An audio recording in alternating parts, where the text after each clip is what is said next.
Hi friends, எல்லாருக்கும் வணக்கம். இன்றைக்கி வீடியோவில் என்ன பார்க்க போகிறோன்னா டொமேட்டோ கெச்சப் எப்படி பண்ணுறதுன்னு தான் பார்க்க போகிறோம். டொமேட்டோ கெச்சப் பிடிக்காத ஆளே இருக்க முடியாது.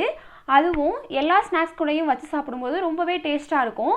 அப்படிப்பட்ட கெச்சப்பை சுலபமான முறையில் வீட்டிலே எப்படி பண்ணுறதுன்னு பார்க்கலாம் வாங்க.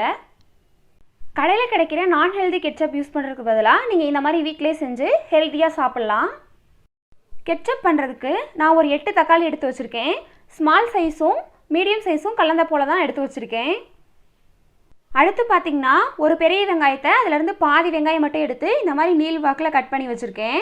அடுத்து ஒரு 8 பல் பூண்டு மட்டும் இந்த மாதிரி உரித்து வச்சுருக்கேன். இது கூடவே கலருக்காக ஆஃப் பீட்ரூட் இது போல் பொடி பொடியாக கட் பண்ணி வச்சுருக்கேன். அடுத்து பார்த்திங்கன்னா நம்ம எடுத்து வச்சுருக்க தக்காளி எல்லாத்தையும் வெட்டி எடுத்துக்கலாம். அதுவும் அதில் இருக்க அந்த காம்பு பகுதியை எடுத்துருங்க. அதில் மண் இருக்கும், அதனால் அதை சேர்க்க வேண்டாம். இப்போ இது எல்லாத்தையும் நல்லா கட் பண்ணி எடுத்துக்கலாம். இது போல் நீள் வாக்கில் கட் பண்ணி எடுத்துடலாம். ரொம்ப பொடியாகவும் வேணாம், ரொம்ப பெருசாகவும் வேணாம். இந்த சைஸில் வெட்டி எடுத்துடலாம் எல்லாத்தையும். பாருங்கள், இப்போ எல்லா தக்காளியும் வெட்டிட்டு வந்தாச்சு. இப்போ கெச்சப் எப்படி ரெடி பண்ணுறதுன்னு பார்க்கலாம் வாங்க. இப்போ ஒரு கடாயில் 2 டீஸ்பூன் அளவுக்கு எண்ணெய் விட்டு எண்ணெய் நல்லா காஞ்சதுக்கப்புறம் நம்ம கட் பண்ணி வச்சுருக்க தக்காளியை இது கூட சேர்த்துக்கலாம். இது கூடவே நம்ம உரிச்சு வச்சுருக்க பூண்டையும் சேர்த்துடலாம். இது கூட இப்போ நம்ம கட் பண்ணி வச்சுருக்க பீட்ரூட்டையும் சேர்த்துக்கலாம். இது கூடவே வெங்காயத்தையும் சேர்த்துக்கலாம். இப்போ இதுக்கு தேவையான அளவு உப்பு சேர்த்துக்கலாம். நான் 1.5 டேபிள் ஸ்பூன் அளவுக்கு உப்பு சேர்த்துருக்கேன். நீங்கள் உங்களுக்கு தேவையான அளவு சேர்த்துக்கோங்க. இப்போ இது கூட இனிப்பு சுவைக்காக 1/2 கப் அளவுக்கு சர்க்கரை சேர்த்துக்க போகிறேன். சர்க்கரை சேர்க்குறதுனால ரொம்பவே டேஸ்ட்டாக இருக்கும். 1/2 கப் அளவு சர்க்கரை சேர்த்து இதை நல்லா கலந்து விட்டுக்கோங்க.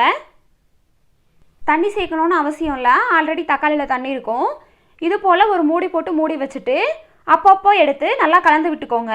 இது நல்லா வதங்கி வரணும். அது வரைக்கும் இது போல் அப்பப்போ திறந்து நல்லா கலந்து விட்டுக்கோங்க. அப்போ தான் அடி பிடிக்காமல் இருக்கும். இப்போ 10 நிமிஷம் ஆயிடுச்சு. வதங்கிடுச்சான்னு பார்த்துடலாம். பாருங்கள் எந்த அளவுக்கு நல்லா வதங்கி வந்திருக்குன்னு. இது போல் நல்லா கலந்து விட்டுக்கோங்க. இப்போ ஒரு 2 நிமிஷம் இதை நல்லா வதக்கி விட்டுக்கோங்க. 2 நிமிஷம் வதக்கினதுக்கப்புறம் பாருங்கள் எந்த அளவுக்கு சூப்பராக வதங்கி வந்துருச்சுன்னு. இப்போ இதை ஒரு மிக்ஸி ஜாரில் சேர்த்து நல்லா ஃபைன் பேஸ்ட்டாக அரைச்சிட்டு வந்துடலாம்.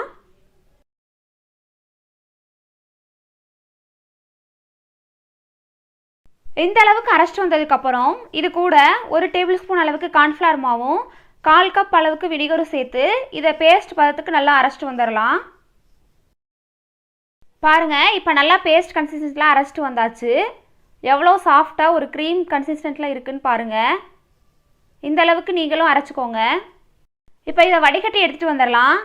இது வடிகட்டுறதுக்கு நான் ஜூஸ் வடிகட்டி தான் எடுத்திருக்கேன். இதை வடிகட்டுறதுனால இதில் ஒரு சில விதைகள் இருந்தாலும் அதை எடுக்கிறதுக்கு நமக்கு ரொம்ப ஹெல்ப்ஃபுல்லாக இருக்கும். இது போல் ஒரு ஸ்பூன் வச்சு நல்லா கலந்து விட்டுட்டே இருங்க.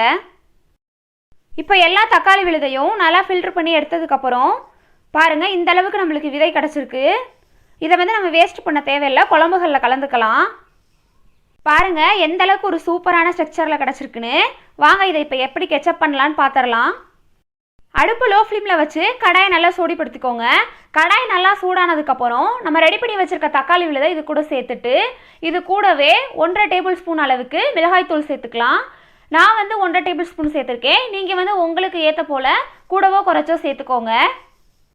இப்போ இந்த பேஸ்ட்டை நல்லா கலந்து விட்டுக்கிட்டே இருங்க, இல்லைனா அடி பிடிச்சிரும். இதை நல்லா கொதிச்சு வற்றி வரணும். அது வரைக்கும் நல்லா கலந்து விட்டுட்டே இருக்கலாம். பாருங்கள் இப்போ கொஞ்சம் தண்ணியாக தான் இருக்குது. இன்னும் கொஞ்சம் க்ரீமி டெக்ஸ்சர் வர வரைக்கும் இதை நல்லா கலந்து விட்டுட்டே இருக்கலாம். பாருங்கள் இப்போ நம்ம கெச்சப் ரெடி ஆயிடுச்சு. இதை ஒரு பவுலில் மாற்றிக்கலாம். எந்த அளவுக்கு ஒரு சூப்பரான ஒரு கலர்லேயும் ஒரு டெக்ஸ்சர்லையும் இருக்குன்னு பாருங்கள். கண்டிப்பாக நீங்களும் உங்கள் வீட்டில் செஞ்சு பாருங்கள். கண்டிப்பாக எல்லோரும் எந்த கடையில் வாங்கினதுன்னு தான் கேட்பாங்க. அந்த அளவுக்கு சூப்பராக இருக்கும். இந்த வீடியோ உங்களுக்கு பிடிச்சிருந்ததுன்னா லைக் பண்ணுங்கள், ஷேர் பண்ணுங்கள், சப்ஸ்கிரைப் பண்ணுங்கள். மறக்காமல் பெல் ஐக்கானை கிளிக் பண்ணிக்கோங்க. Thank you friends.